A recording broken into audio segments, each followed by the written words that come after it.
CM Chandrababu Naidu అధ్యక్షతన రాష్ట్ర cabinet భేటీ ప్రారంభమైంది.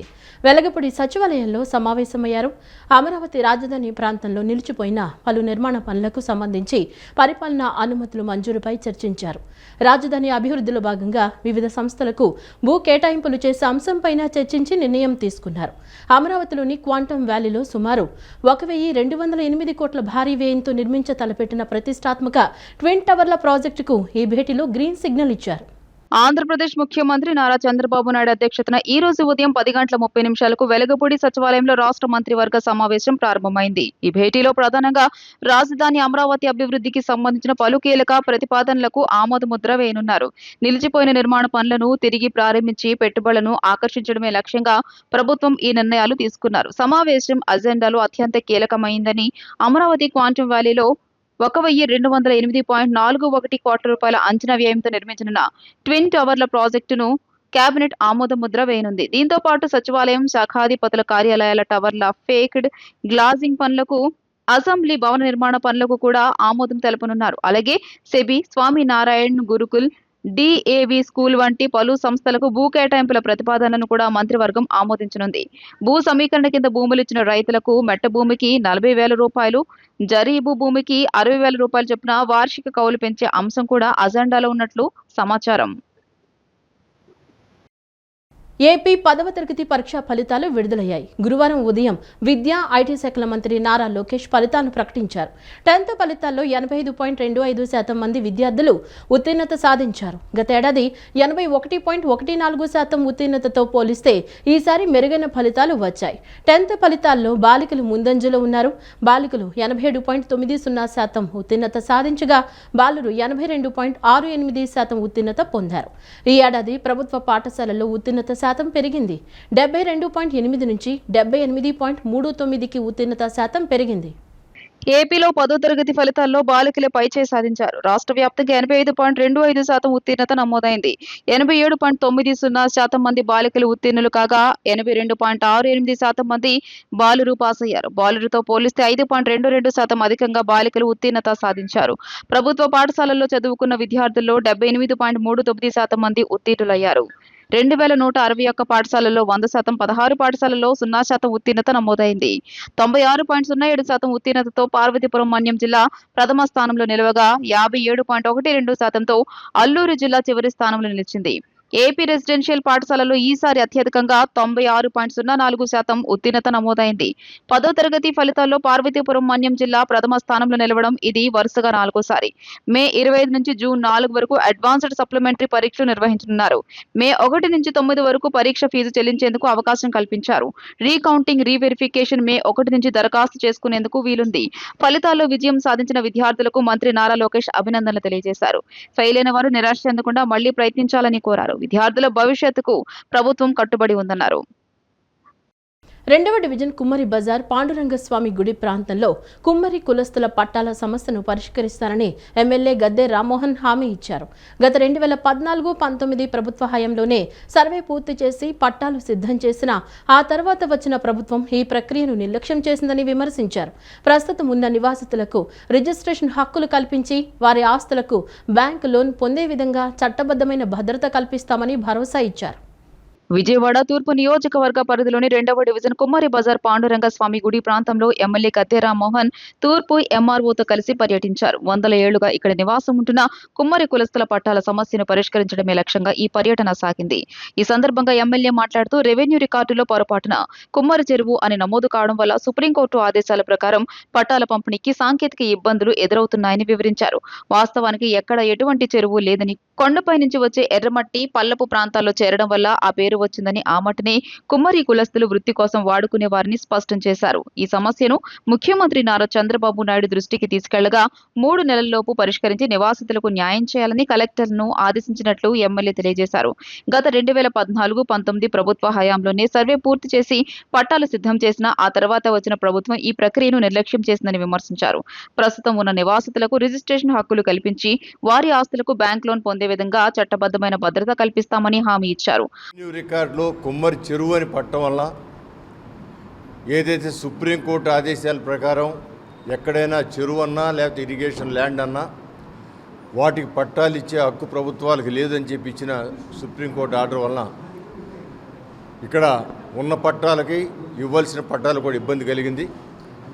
ఈ విషయంలో ఈ రోజున ఇక్కడ సమగ్రంగా పరిశీలించి ఇది నారా చంద్రబాబు నాయుడు గారి దృష్టికి తీసుకువెళ్తే సమగ్రంగా పరిశీలించి అక్కడ ఉన్న వాస్తవాలు గవర్నమెంట్కి చెప్తే అవసరమైతే చట్టంలో మార్పు చేసైనా అక్కడ నివసించే వారికి న్యాయం చేయాలి, గత 100 సంవత్సరాల నుంచి నివాసం ఉంటున్న వారికి న్యాయం చేయాలని చెప్పి ఒకే ఒక కాన్సెప్ట్తో ఆయన మీటింగ్లో కలెక్టర్ గారికి ఆదేశించడం జరిగింది.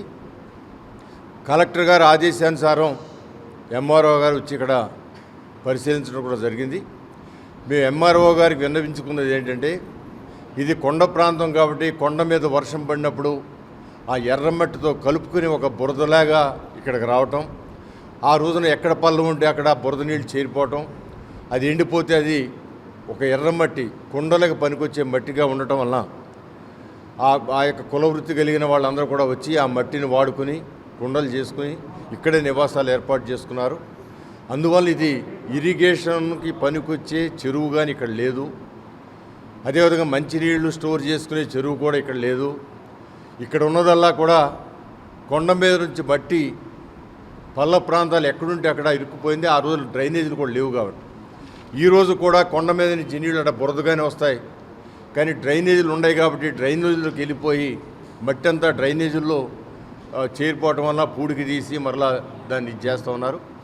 ఈ సందర్భంలో ఎంఆర్ఓ గారు మీరు రిక్వెస్ట్ చేసేది, ఇక్కడ ఉన్న నివాసం ఉంటున్న వాళ్ళందరికీ పాతగా కొందరు పట్టాలు ఉన్నాయి, వాళ్ళకి కొత్త వాళ్ళకు కూడా కలిపి లేటెస్ట్గా 30 జీవో ప్రకారమో లేకపోతే దానిలాగా రిజిస్ట్రేషన్ సౌకర్యం కలిగి వాళ్ళు ఏమైనా నిర్మాణం చేసుకోవాలంటే బ్యాంకులో పెట్టుకునే విధంగా ఉపయోగపడే పట్టా, ఏ విధంగా ప్రైవేటు భూమి కలిగిన వాళ్ళకి గజానికి ₹1,00,000, 65,000, 70,000 రేటు ఉన్న భూములకి ఎన్ని హక్కులు ఉంటాయో అన్ని హక్కులు కల్పించి వాళ్ళ ఆస్తికి విలువ కల్పించాల్సిన అవసరం ఉంది.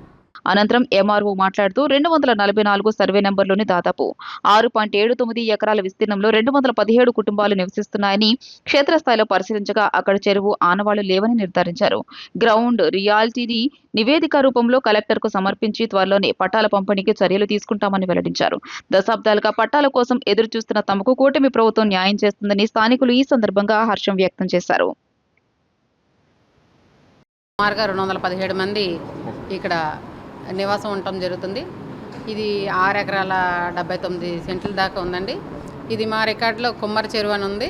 ఈరోజు ఎమ్మెల్యే గారితో వచ్చి పరిశీలించిన మీదట ఇక్కడ ఎటువంటి చెరువు కానీ అట్లాంటివి లేదు, మొత్తం కంప్లీట్గా హౌసెస్ ఉండటం జరిగింది. ఇక్కడ పెద్దలను కూడా విచారించగా వాళ్ళందరూ కూడా చెప్పడం ఏంటంటే సుమారుగా 100 సంవత్సరాల నుంచి వాళ్ళంతా ఇల్లు కట్టుకుని నివాసం ఉంటున్నారు. కాబట్టి దీనికి సంబంధించి మనకి కలెక్టర్ గారు కూడా దీన్ని పరిశీలించమని చెప్పడం జరిగింది. మేము ఏదైతే గ్రౌండ్ రియాలిటీ ఉందో దాన్ని మనం ప్రభుత్వం దృష్టికి తీసుకెళ్ళి వీరందరికీ కూడా న్యాయం చేసేటట్టుగా. ఈ పట్టాలు అనేటటువంటి సమస్య మేము చిన్నపిల్లలప్పుడు కానీ మా తల్లిదండ్రులప్పుడు కూడా ఈ పట్టాలు అనేటటువంటి సమస్య మా వాళ్ళకి ఎవరికి రాలేదు. అటు ఇలువలు ఆ రోజు తెలవదు. ఈ రోజున ఏదన్నా ఇల్లు కట్టుకోవాలి అని ఏ బ్యాంకీ కన్నా వెళ్ళి మేము పట్టా పెట్టుకొని మాకు లోన్ ఇవ్వండి అంటే మీరు కమ్యూనిటీ తెచ్చుకోండి మీకు లోన్ ఇవ్వమని చెప్పి ప్రతి వాళ్ళు అనటంతో 10-15 సంవత్సరాల మించే దీని ఇలువ తెలిసి మేము పట్టాల గురించి పోరాడుతున్నాం. దానికి పాపం గద్దె రామ్మోహన్ రావు గారు అంతకుముందు గవర్నమెంట్లో కూడా ఆయన ఎంతో సహాయం చేశారు. కానీ లాస్ట్ ఫైనల్లో పాపం ఏదో అది ఆగిపోయింది. ఆ వ్యాపది కాగితం కూడా ఉంది. మా యందు దయ ఉంచి గవర్నమెంట్ వారు, ముఖ్యమంత్రి గారు, గద్దె రామ్మోహన్ రావు గారు, కూటమి ప్రభుత్వం వారు అందరూ కూడా మీరు మా యందు దయ ఉంచి మాకందరికీ పట్టాలు ఇస్తే పిల్ల తనంతరం కూడా మీ యందు మేము రుణపడి. విదేశాల్లో నిషేధించిన ప్రమాదకరమైన మందులు, చిన్నపిల్లల టానిక్లు మన రాష్ట్రంలో యథేచ్ఛగా అమ్ముడవుతున్నాయని సిపిఐ రాష్ట్ర కార్యదర్శి జి ఈశ్వరయ్య మండిపడ్డారు. మెడికల్ షాపుల్లో కేవలం అర్హత కలిగిన ఫార్మసిస్టులనే నియమించేలా చర్యలు తీసుకోవాలని కోరారు. ప్రజారోగ్యంతో చెలగాటమాడుతున్న మెడికల్ మాఫియాపై కఠిన చర్యలు తీసుకోకపోతే ఆందోళనను మరింత ఉధృతం చేస్తామని హెచ్చరించారు. రాష్ట్రంలో విచ్చలవిడిగా సాగుతున్న మెడికల్ మాఫియాను డ్రగ్ కంట్రోల్ అధికారుల నిర్లక్ష్యాన్ని నిరసిస్తూ అఖిల భారత యువజన సమాఖ్య ఆధ్వర్యంలో రాష్ట్ర వ్యాప్త ఆందోళన చేపట్టారు. ఇందులో భాగంగా విజయవాడలోని డ్రగ్ కంట్రోల్ కార్యాలయం వద్ద నిర్వహించిన ధర్నాలో సిపిఐ రాష్ట్ర కార్యదర్శి జి ఈశ్వరయ్య, ఏఐవైఎఫ్ నాయకులు లంక గోవిందరాజులు పాల్గొన్నారు. ఈ సందర్భంగా వారు మాట్లాడుతూ విదేశాల్లో నిషేధించిన ప్రమాదకరమైన మందులు, చిన్నపిల్లల టానిక్లు మన రాష్ట్రంలో యథేచ్ఛగా అమ్ముడవుతున్నాయని మండిపడ్డారు. డ్రగ్ కంట్రోల్ అధికారులు నెలవారీ మామూళ్ల మత్తులో మునిగిపోయి ప్రజారోగ్యాన్ని గాలికొదిలేశారని ధ్వజమెత్తారు. రాష్ట్రంలోని సుమారు 43,000 మెడికల్ షాపుల్లో 25,000కు పైగా షాపుల్లో అర్హత కలిగిన ఫార్మసిస్టులు లేరని, ఇది అత్యంత ప్రమాదకరమని ఈశ్వరయ్య ఆందోళన వ్యక్తం చేశారు. మధ్యప్రదేశ్ వంటి రాష్ట్రాల నుండి తక్కువ ధరకు నాసి రకం మందులను తెచ్చి ఇక్కడ భారీ ధరలకు విక్రయిస్తున్నారని, ఎక్స్పైరీ అయిపోయిన మందులను రీఫిల్ చేసి మరీ మార్కెట్లోకి వదులుతున్నారని ఆరోపించారు. కార్పొరేట్ ఆసుపత్రులు సైతం ఇన్సూరెన్స్ పేరుతో రోగులను అనవసరంగా ఎక్కువ రోజులు ఉంచుకుంటూ దోపిడీకి పాల్పడుతున్నాయని విమర్శించారు. కార్పొరేట్ ఆసుపత్రులు సైతం ఇన్సూరెన్స్ పేరుతో రోగులను అనవసరంగా ఎక్కువ రోజులు ఉంచుకుంటూ దోపిడీకి పాల్పడుతున్నాయని విమర్శించారు. వెంటనే రాష్ట్ర ప్రభుత్వం, ముఖ్యమంత్రి చంద్రబాబు నాయుడు, ఆరోగ్య శాఖ మంత్రి సత్యకుమార్ స్పందించి డ్రగ్ కంట్రోల్ విభాగంలో తనిఖీలు ముమ్మరం చేయాలని డిమాండ్ చేశారు. నాణ్యత లేని మందులను నిషేధించాలని, మెడికల్ షాపుల్లో కేవలం అర్హత కలిగిన ఫార్మసిస్టులను నియమించేలా చర్యలు తీసుకోవాలని కోరారు. ప్రజారోగ్యంతో చెలగాటమాడుతున్న మెడికల్ మాఫియాపై కఠిన చర్య తీసుకోకపోతే ఆందోళనను ఉధృతం చేస్తామని హెచ్చరించారు. మెడికల్ షాపుల్లో కనీస అర్హత కలిగినటువంటి బి ఫార్మసీ కానీ, డి ఫార్మసీ కానీ, ఎం ఫార్మసీ కానీ చదివినటువంటి నిరుద్యోగ యువత బయట ఉంటే అలాంటి వాళ్ళు మెడికల్ షాపుల్లో పనిచేస్తే ఏ డాక్టర్ ఏ ప్రిస్క్రిప్షన్ రాయించాడో దానికి అనుగుణంగా మెడిసిన్స్ ఇస్తారు. అలా కాకుండా ఒక్కొక్క మెడికల్ షాపులో 2 రకాల సర్టిఫికెట్ పెట్టి ప్రజలను ఒకవైపున మోసం చేస్తూ అర్హత లేనటువంటి వాళ్ళు మెడికల్ షాపుల్లో పనిచేస్తున్నటువంటిది ఈ రాష్ట్రంలో పెద్ద ఎత్తున కొనసాగుతుంది. దాదాపు 43,000 పైచిలకు మెడికల్ షాపులు ఈ రాష్ట్రంలో కొనసాగుతూ ఉంటే అందులో 25,000 మెడికల్ షాపుల్లో అర్హత కలిగినటువంటి ఫార్మసిస్టులు లేరంటే ఈ ఫార్మసిస్టులు కానీ, డ్రగ్గిస్టులు కానీ, కెమిస్టులు కానీ ముగ్గురు కలిసి ప్రజారోగ్యాన్ని ఎంత పెద్ద ఎత్తున పాడు చేస్తున్నారో దీన్ని బట్టి మనకు అర్థమవుతుంది. కాబట్టి రాష్ట్ర ముఖ్యమంత్రి చంద్రబాబు నాయుడు గారికి, అదేవిధంగా వైద్య ఆరోగ్య శాఖ మంత్రి సత్యకుమార్ గారికి అనేక దశల్లో విజ్ఞప్తి చేసి రాష్ట్రంలో నరసరావుపేట కానీ, కాకినాడ కానీ, విశాఖపట్నం కానీ, కడప కానీ ఇతరేతర ప్రాంతాల్లో ఈ బోగస్ మెడిసిన్స్ను అక్కడ డంప్ చేసి పెద్ద ఎత్తున అమ్ముతూ ఉన్నారు. ఒకటే మందును పోలినటువంటి సబ్స్టాండర్డ్స్ మందులను ఈ రాష్ట్రంలో విచ్చలవిడిగా ప్రజారోగ్యం పైన దాడి చేస్తున్నాయని చెప్పి నాణ్యతా ప్రమాణాలు లేనటువంటి మెడిసిన్స్ను, సబ్స్టాండర్డ్ మెడిసిన్స్ను నిషేధించాలి. ఇతర దేశాల్లో నిషేధించిన మందులను అమ్మకానికి గురి కాకుండా చూడాలి. ఈ ఎన్టీఆర్ జిల్లాలో 4,000 మెడికల్ షాపులు రన్ అవుతున్నాయి. 4,000 మెడికల్ షాపులో కూడా ఫార్మసిస్టులు సుమారుగా 200 మంది మాత్రమే పనిచేస్తున్నారు. మిగతా 1800 ఇది సుమారుగా 3,800 మెడికల్ షాపులు ఫార్మసిస్టులు లేకుండా అద్దె ఫార్మసీ ప్రకారం నడుస్తున్నాయి. అది సరైన పద్ధతి కాదని చెప్పి ఆ యాక్ట్ను ఇంప్లిమెంట్ చేయమని చెప్పి ఈ రోజున డ్రగ్ ఆఫీస్ నందు ధర్నా చేయడం జరుగుతుంది. ఇప్పటికైనా ప్రభుత్వం మేలుకొల్పి ఖచ్చితంగా సెక్షన్ 42ను అమలు చేయాలి. ఎటువంటి పరిస్థితుల్లో ఫార్మసిస్ట్ లేకుండా మెడిసిన్ ఇవ్వడం అనేది చట్ట విరుద్ధం. ఖచ్చితంగా దాన్ని ఇంప్లిమెంట్ చేయాల్సిన బాధ్యత డ్రగ్ ఆఫీసర్ల మీద ఉంది. ఆంధ్రప్రదేశ్ పశుసంవర్ధక శాఖ మంత్రి కింజారపు అచ్చెన్నాయుడు పశుసంవర్ధక రంగాన్ని ఆధునీకరించే లక్ష్యంతో పశుసంవర్ధక మార్గదర్శిని అనే ఈ మ్యాగజైన్ను ప్రారంభించారు. యువత పశుసంవర్ధక రంగంలో ఉన్న అపారమైన అవకాశాలను అందిపుచ్చుకోవాలని మంత్రి పిలుపునిచ్చారు. ముఖ్యంగా పాడి పశువులు, కోళ్లు, పందుల పెంపకాన్ని వాణిజ్యపరంగా చేపట్టి ఎదగాలని ఆయన సూచించారు. ప్రముఖ పారిశ్రామిక దిగ్గజం రీజెన్సీ పరిశ్రమల అధినేత డాక్టర్ జిఎన్ నాయుడు మరణం పారిశ్రామిక రంగానికి తీరని లోటని ఆంధ్రప్రదేశ్ రాష్ట్ర ముఖ్యమంత్రి నారా చంద్రబాబు నాయుడు అన్నారు. జిఎన్ నాయుడు మృతిపై ముఖ్యమంత్రి సంతాపం తెలిపారు. గురువారం ఆయన మాట్లాడుతూ జిఎన్ నాయుడు 1983లో యానాంలో సిరామిక్స్ పరిశ్రమ స్థాపించారు. పరిశ్రమ ద్వారా అనేక మందికి ఉద్యోగ ఉపాధి అవకాశాలు కల్పించారు. ఏపీ పారిశ్రామిక అభివృద్ధికి జిఎన్ నాయుడు చేసిన సేవలు గొప్పవి. నాయుడు కుటుంబ సభ్యులకు నా ప్రగాఢ సానుభూతి తెలియజేస్తున్నానని అన్నారు. కాగా కొంతకాలం అనారోగ్యంతో బాధపడుతున్న జిఎన్ నాయుడు హైదరాబాద్లోని ఓ ప్రైవేట్ ఆసుపత్రిలో చికిత్స పొందుతూ బుధవారం ఉదయం తుది శ్వాస విడిచారు. సముద్ర సంపద ఎగుమతుల ద్వారా వచ్చే లాభాల్లో కొంత భాగాన్ని యాక్సెస్ అండ్ బెనిఫిట్ షేరింగ్ విధానం ద్వారా స్థానిక మత్స్యకారులకు అందించనున్నట్లు రాష్ట్ర జీవ వైవిధ్య మండలి చైర్మన్ నీలయ్యపాలెం విజయ్ కుమార్ తెలిపారు.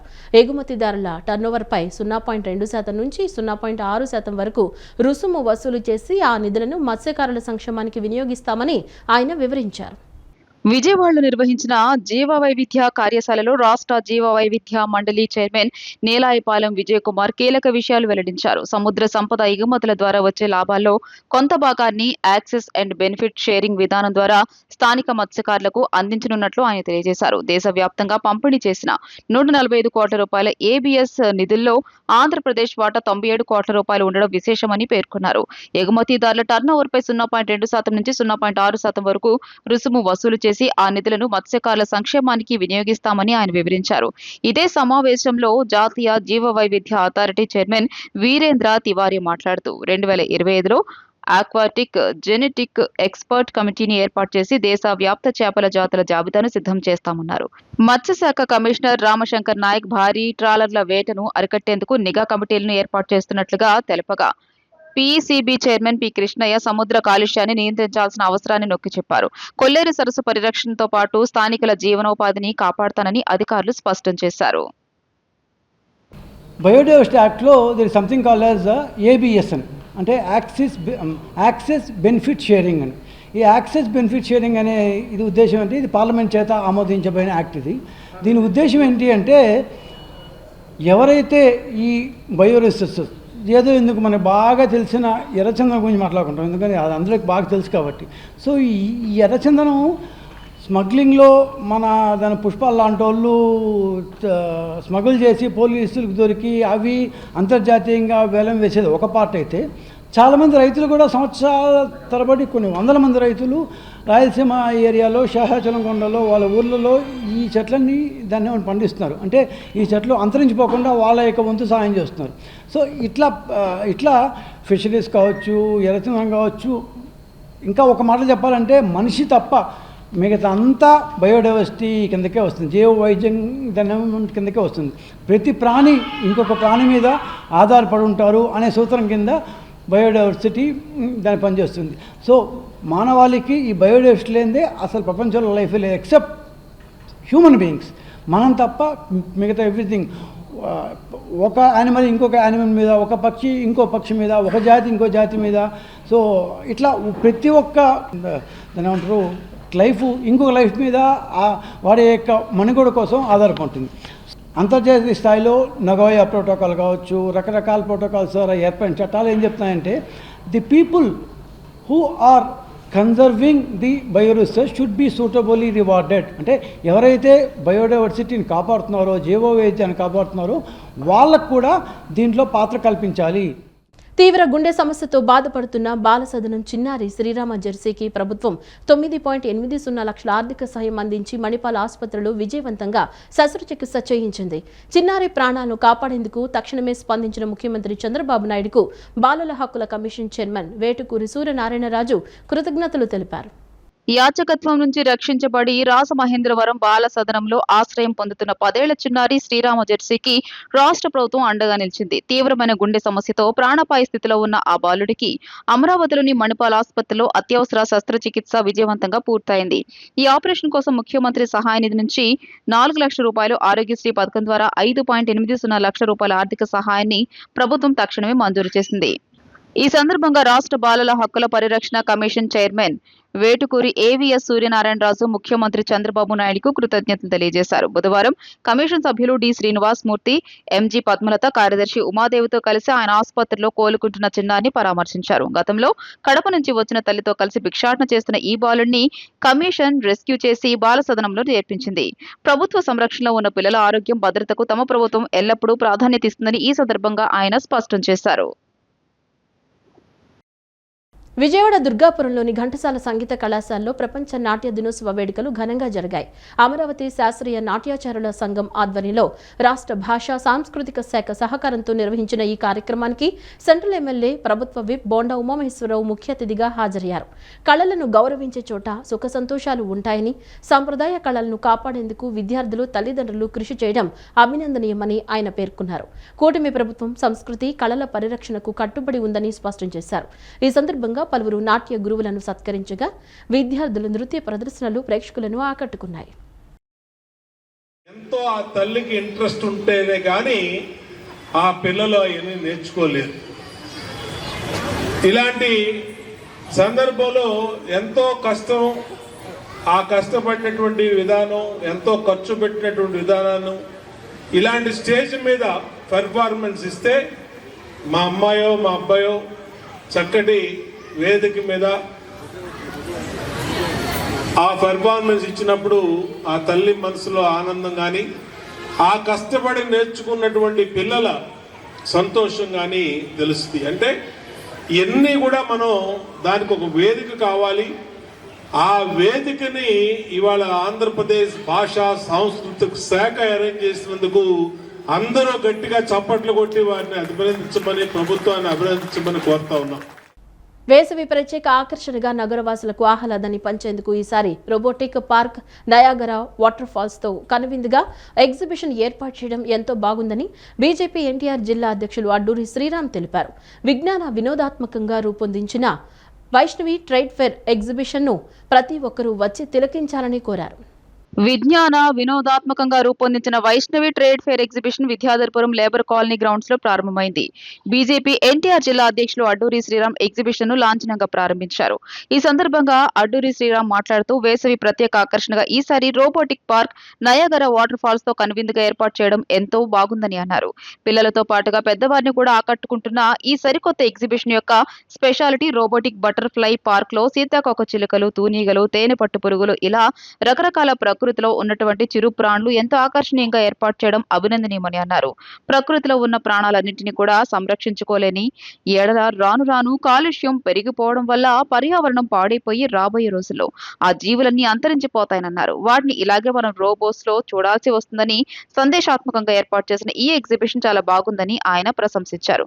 కాగా ఎగ్జిబిషన్ నిర్వాహకులు నందివాడ గురు గోపీనాథ్, నందివాడ కిరణ్ కుమార్, అడప ప్రభాకర్, ఆర్ నారాయణరావు మాట్లాడుతూ ఈ ఎగ్జిబిషన్ లో అనేక రకాల స్టాల్స్ ఏర్పాటు చేయడం జరిగిందన్నారు. మహిళలకు కావలసినటువంటి ఇమిటేటెడ్ జ్యువెలరీ, పిల్లలకి కావాల్సినటువంటి అనేక రకాల ఆట వస్తువులు, తినుబండారాలు స్టాల్స్, యువతకు కావాల్సినటువంటి amusement rides, giant wheel, Columbus, dragon train ఇలా ఎన్నో ఆకర్షణలతో ఈ ఎగ్జిబిషన్ రూపుదిద్దుకుందని చెప్పారు.